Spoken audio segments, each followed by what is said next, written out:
Alright, so I'm not gonna lie, I was actually a little bit nervous about recording this video because I'm about to talk about a topic that's very controversial and could potentially offend some people, but if it does, well, I'm probably not going to care too much because 2015 was the year of sensitivity to where pretty much everyone on the internet got offended by anything that was said. It didn't matter what the connotations were. If it just somehow rubbed someone the wrong kind of way, then it was you'd get flamed for it, basically. So if someone gets a little bit upset, oh well, I probably won't really care. But yeah, for this video though, I'm going to be talking about the Sonic Fanbase, which is something you all requested me to do in the last discussion video because there was actually a ton of support and feedback on that video, which I was kind of surprised by because it was just little old me talking about Sonic and whatnot and what I'd like to see for his 25th anniversary. But I guess a lot of people care what I think about.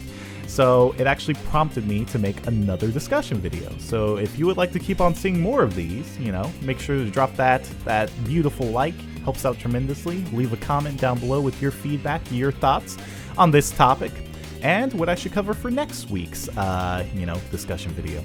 But anyway, alright. So we're going to talk about this right now, and I'm just going to bring up some points. I'm not going to say that everything that I'm saying is right by any means. It's just my opinions, some observations I've made. So, you know, just kind of watch this video with an open mind.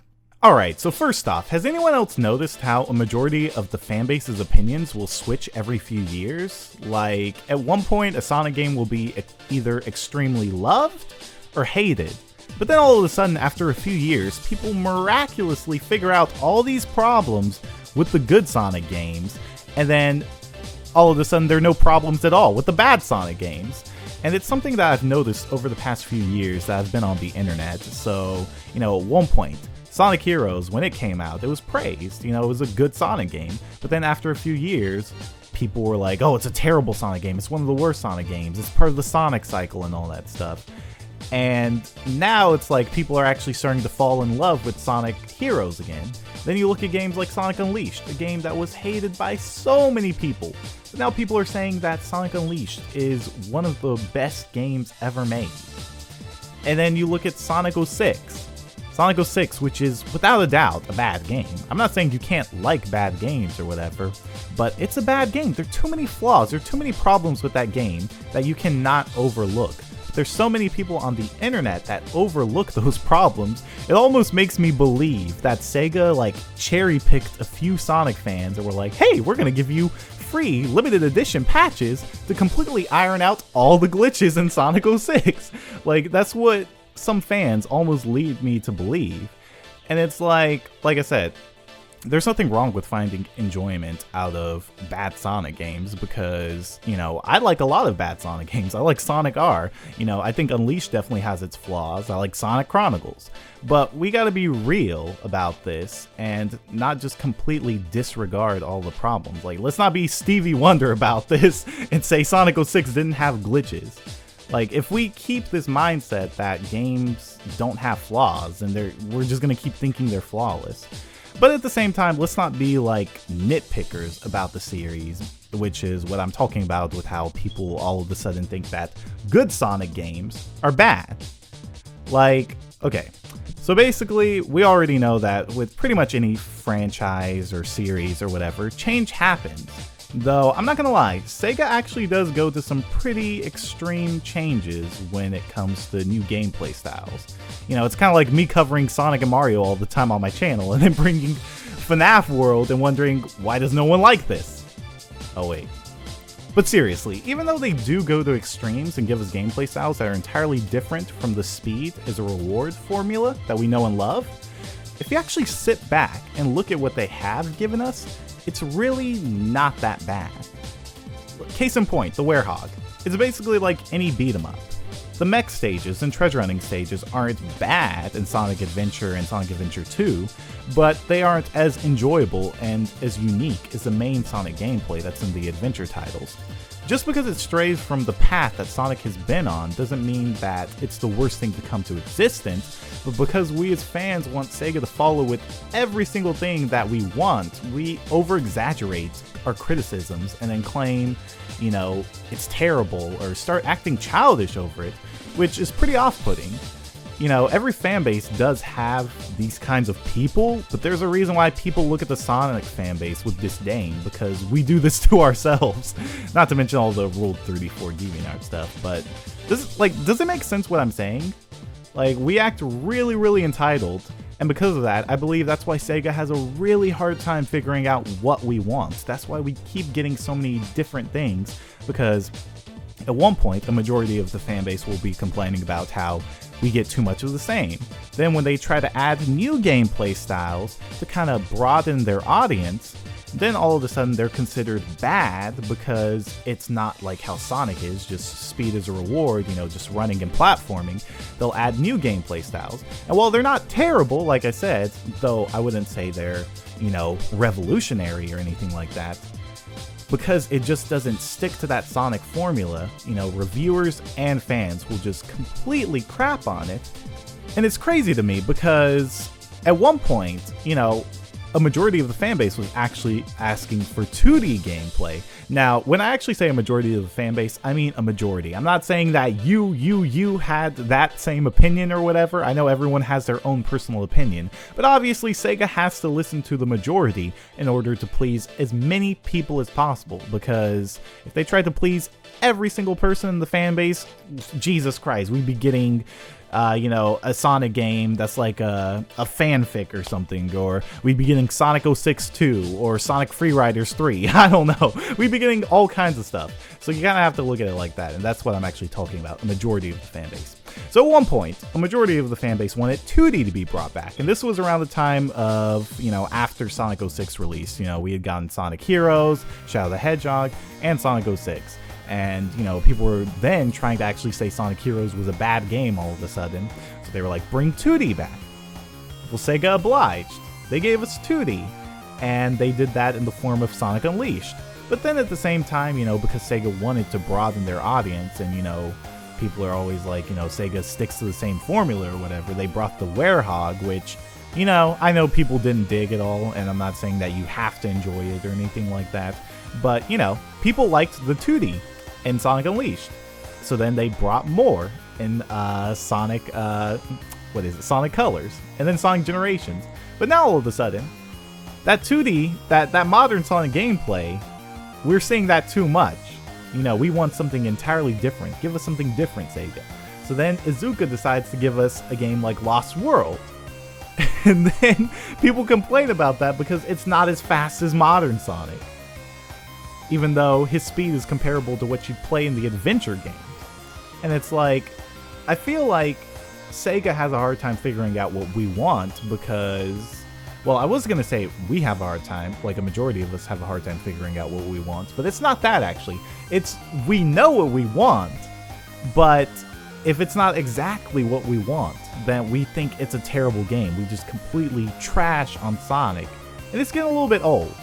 So now we have people trying to discredit Sonic Generations by saying it wasn't really that great of a game, or that Colors was a bad title because of Roger Craig Smith, or because the story didn't reach their edge requirements. And I swear to God, I've been calling it for a while now, but I really believe people are going to love Sonic Boom Rise of Lyric after a few years and say it's a good game, like how people are doing Sonic 06. And the moment that happens, I'm actually going to convert to the Cult of Sam. And I bet Sega is really jealous of Mario because all that plumber has to do is add one power-up and everyone's happy. But they know if they don't add enough, then they're going to be called lazy. Or if they try something different, Iizuka is all of a sudden a terrible developer because he didn't stick with one idea. Like, how is a man who made Sonic 3 and Knuckles, Knights, the adventure games, Colors, and Generations all of a sudden considered an idiot because of Sonic Lost World? Like, we have people like Miyamoto who made Sticker Star, which is a terrible game, but you don't see people trying to discredit everything he did. And I can understand if you may not like something, but, you know, at least be reasonable. I don't like Super Mario 64 at all, especially compared to the newer games, but I wouldn't say it's a bad game. I'm just personally not fond of it. But I'm not going to sit and rant on the internet and tell other people that their opinions are cancerous for liking it. Because I do like a game doesn't mean that I'm going to blindly defend it or say that this game didn't have glitches or didn't have problems. You like Sonic 06? Okay, dude!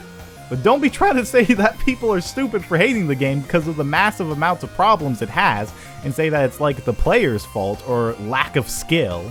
Son, I will MLG no-scope you in your family! Also, can we like stop trying to treat older games like they're brand new? Like Sonic Adventure 2 did not release in 2016, so let's stop acting like it was and nitpicking with that, thank you very much.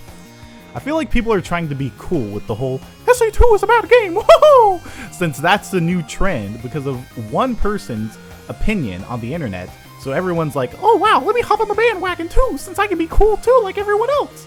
I've always thought like SA2 was overrated, definitely, but people are going to this extreme. So like, the mech stages are bad because of beeping? The story is bad because what happened with the moon, or the voice actors all talking all over each other at one point? Like, huh? That's like me saying, I think Mario's bad because they never explained how Peach's castle filled up with lava and how they ended up fixing everything after Bowser was sent to hell.